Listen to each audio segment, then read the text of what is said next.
こんにちは。今回は、レガシーアウトバックのリミテッド EX を見に行ってきましたので、その詳細を紹介していきます。それでは行きます。Now loading。今回紹介するレガシーアウトバックですが、リミテッド EX と呼ばれるグレードでの紹介となります。こちらに全グレードと車両価格をまとめてみました。縦軸が車両価格、横軸がグレードを示しています。車両価格レンジは、420万円から450万円で、今回紹介する、このリミテッド EX の車両価格は、440万円となります。思ったほど、車両価格が高くないのがこの車の魅力の一つだと感じています。それではまず外装から見ていきたいと思います。まず、ヘッドランプですが、フル LED で、ステアリング連動ヘッドランプ内蔵タイプのヘッドランプが標準装備されています。ステアリング連動システム搭載のため、やや厚めな見た目のヘッドランプではありますが、古臭い印象はなく、丸みのあるボディに合わせて、輪郭も丸みがあるランプですね。フロントグリルは、ブラック塗装とメッキを組み合わせていて、陰影感があります。中央のスバルエンブレムに縁にもメッキがついていて、エンブレムの星マークとも相性が良いですね。ドアは、ハニカム形状の通気口が設けられていますが、中見えはしていなく、外観は非常に綺麗です。そして、フォグランプが右側に配置されていますが、このリミテッド EX では、メッキ化色がアクセントとして付けられています。フロントは以上です。ボンネットの分割も綺麗だなぁ。そして、ワイパーには、ワイパーでアイサー機能がついていました。冬の時期にワイパーがガラスにくっついてしまっても、ガラスについた熱線の熱によって、自動解凍できるようになっていました。ウォッシャー液は、ワイパー根元についているタイプではないですね。そして、スバルでは、エアバッグがフロントガラス前にもついていて、人身事故をしても歩行者へのダメージを軽減できるようになっています。では、サイドから見てみます。タイヤ周りを見てみます。タイヤの周りには、ボディカラーに問わず、ブラックのホイールアーチトリムが設定されていて、SUV らしい力強さを見せています。そしてホイールは、ダークメタリック塗装と切削後期の組み合わせ。18インチアルミホイールです。タイヤの幅は225ミリ、扁平率は60%となっていました。そして、ブレーキキャリパーは、後ろ側についていたのは意外でしたね。大抵は、フロントタイヤのブレーキキャリパーは、前に配置されていることが多いです。個人的には、ダークメタリック塗装だけでデザインしたタイヤが好みですが、車両本体価格を少しでも安くすることを考えると、このタイヤもありですね。このアルミホイールとボディとの相性も良いですね。リアタイヤ周りはこのようになっています。ふと思ったのですが、あえてリアドアにまでホイールアーチトリムをつけているのは、もしやドアパンチ対策も兼ねているのか？先ほどお伝え損ねましたが、フロントもリアもタイヤはブリヂストン製でした。タイヤの大きさは、フロントタイヤと同じですね。リアタイヤにも、ディスクブレーキがついていましたが、なんとフロントのブレーキだけは、2ピボット式のようです。ドアロアについている樹脂部品は、マットガードみたいな見た目で、オフロードでも力強い走行を期待させてくれるデザインでした。給油口は運転席側についていて、プッシュするとリッドが開くタイプでした。ドアアウターハンドルは、部分的にメッキ塗装されていて、フロントドアには静電タイプのドアスイッチが装備されていました。二重線のデザインがあるところに指で触れるとドアを解錠できます。晴れの日はかなり便利です。先ほどのドアハンドルのメッキがどうして部分的なのか気になっていましたが、こうして、ドアのサッシュ周りも見てみると、メッキでライン出しをしていたので、メッキラインを車両全体として統一させたかったのかもしれません。なかなかドアミラーのロアにまでメッキでライン出ししている車は多くないので、ユニークな造形だなと感じました。そして、オペラガラス周りもメッキが使われていました。後端部だけは、メッキの主張が大きくなっていました。そして、リアを見てみます。リアスポイラー付きで、リアコンビランプは LED タイプです。バックドアの下端部は大きく凹んでいるように見た目で、座れちゃいそうですね。バックドアを開けてみると、このような外観でした。バックドア下端部には、グリップが別パーツで組み込まれていて、反対側には、パワーリアゲートのスイッチがありました。ラゲッジを左から見てみると、サブウーファーがついていました。ハーマンカードン製で11スピーカー車内に装備されているようです。そして、その上部には、トノカバーをガイドするための内張りがありますね。これがトノカバーで、このようにカバーを引っ張って、内張りに引っ掛けてみますね。今片側だけお見せしていますが、反対側がガイドにはまらなかったのでちょっと苦戦中。あと片手で操作しているので、本当であれば、左手を添えた方がやりやすいと思います。では、ここから本番。引っ掛けられる場所は2箇所あり、まずここが1つ目の引っ掛け部ですね。そして、上部にも引っ掛けるところがありますね。上部に引っ掛けると、バックドアを開けた際に、ラゲッジが見やすくなります。また、背の高い荷物を収納しつつ、カバーもできるのはメリットですね。なかなかこのタイプのトノカバーは見かけないので、スバルのこだわりを感じました。トノカバーを収納する際は、少しコツが必要で、普通に格納すると、カバーが垂れてしまうので、上部に大きく動かすと、カバーを格納することができます。そして、そのガイドの下には、コンビニフックとネットを引っ掛けるフックがついていました。その中央には、ハンドルがついていて、引っ張るとラゲッジ側からでもリアシートを倒せます。車両全長が長く、リア席に移動するのもやや手間がかかるので、ほぼワゴン車みたいな車では、このハンドル重宝します。もちろん反対側にもハンドルがついています。右側の方がリアシートの横幅大きいですね。車中泊するには十分な大きさですね。その他、右側には、小物収納部があり、ネットもついていました。そして、電源ソケットもついていますが、100V 用のコンセントはありませんでした。この電源ソケットさえついていれば、個人的には十分かと思います。次に、ラゲッジボードの下も見てみます。取っ手は可動式で持ち上げやすいですね。収納エリアは結構大きいです。通常であれば、タイヤのパンクキットや昇降台を置きますが、それでも余りそうなくらい大きな収納でした。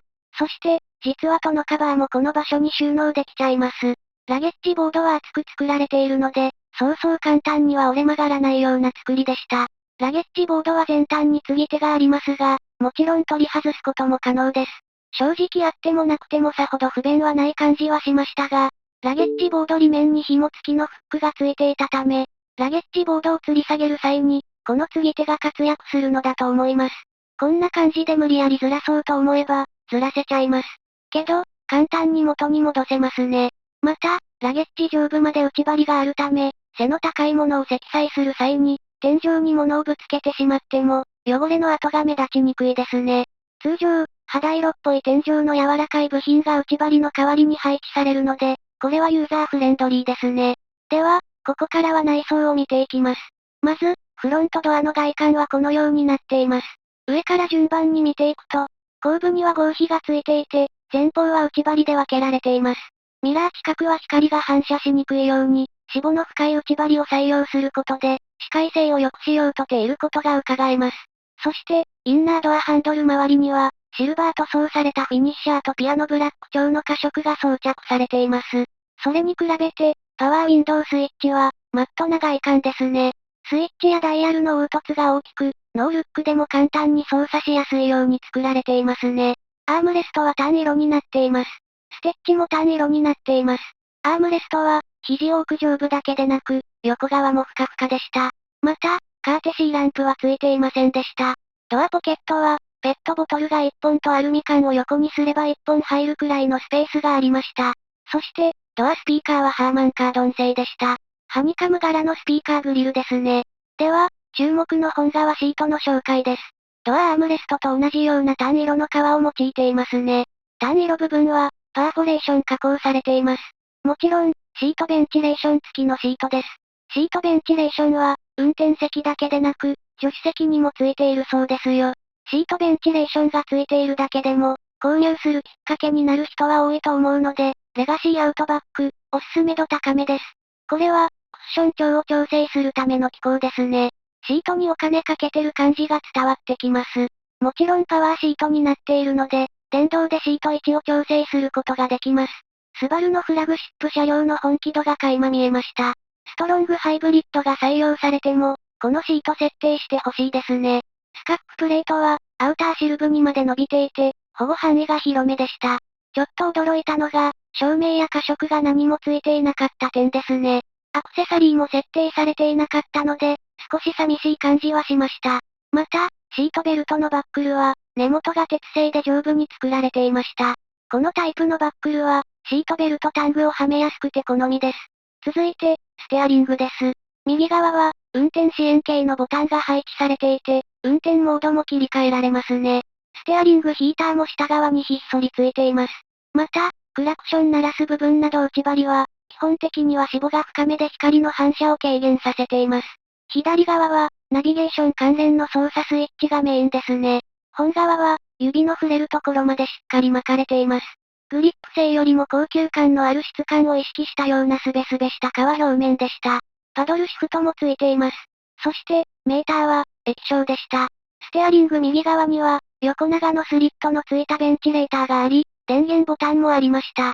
ドアを閉めるとこんな感じの見た目で、ベンチレーションとインナーハンドルの位置を揃えています。スイッチは、バックドアの操作スイッチが多いですね。続いて、インパネ周りを見ると、A ピラーは天井と同じような素材のものが巻いてありました。フラグシップなので細かいところにもお金をかけていますね。A ピラーにツイーターはついていませんが、インパネにスコーカーがついていました。そして、ヘッドアップディスプレイかと思いきや、デフロスターの小さい通気口がありました。運転席前を集中して送風するわけですね。そして、インパネ中央にもスピーカーがついていますね。ドライバーモニタリングシステムも中央に設置されています。助手席側の外観はこのようになっています。助手席前のターン色パッドが良い差し色ですね。中央にはモノリスタイプの大きなカーナビがあります。11.6 インチセンターインフォメーションディスプレイというようです。ナビの下には、3つ端子がついていて、縁が LED で光りますね。また、小さい収納もあります。加えて、電動パーキングブレーキも設定されているようですね。そして、中央には大きなシフトノブが設置されていて、こちらはピアノブラックとサテンメッキが装着されていました。中央のカップホルダーは横並びで2つ設定されていました。カップホルダーの底には小さい空き缶なども入れても取り出しやすいように、取り外し可能な台座がついていました。このように中央に指を差し込むだけで、簡単に取り外すことができるようになっています。続いて、コンソールの収納も見ていきます。コンソールリットを開けてみると、小さなトレイが見つかりました。